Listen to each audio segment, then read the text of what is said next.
Yes, আজকে যাবো বাঁকুড়া মোড়ে গোস্ত আর পরোটা খেতে। তারপর বেশি দেরি না করে আমরা 3 ভাই মিলে বেরিয়ে পড়লাম বাঁকুড়া মোড়ের উদ্দেশ্যে। তারপর রাতের অন্ধকারে গাড়ি 5,000 কিলোমিটার গতিতে ছুটে আমরা ছুটে চলে গেলাম বাঁকুড়া মোড়। তারপর বাঁকুড়া মোড়ে এসে এই মুসলিম হোটেলটা থেকে 3 প্লেট পরোটা আর 1 প্লেট গোস্ত নিয়ে নিলাম। তারপর যখন পরোটা নিয়ে নিলাম তারপর খাওয়া স্টার্ট করে দিলাম। আর সত্যি কথা বলতে পরোটাটা মোটামুটি ছিল, খুব একটা ভালো না। একটা সব থেকে জরুরি কথা, 1 প্লেটে কি কি দিচ্ছে সেটাই দেখাচ্ছি। সর্বপ্রথমে ছিল কাঁচা লঙ্কা, পেঁয়াজ, লবণ আর পরোটা গোস্ত। আর পরোটাটা প্লেট হিসেবে না, পিস হিসেবে ছিল। আর আমি এদিকে ভিডিও শুট করতে করতে এই বোকাচোদা পরোটা শেষই করে ফেলেছে।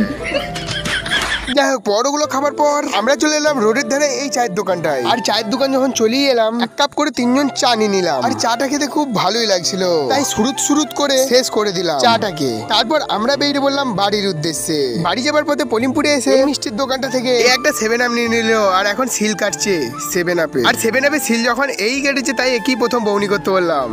তারপর আমি 7 আপ নিয়ে নিলাম। আমি এখন 7 আপ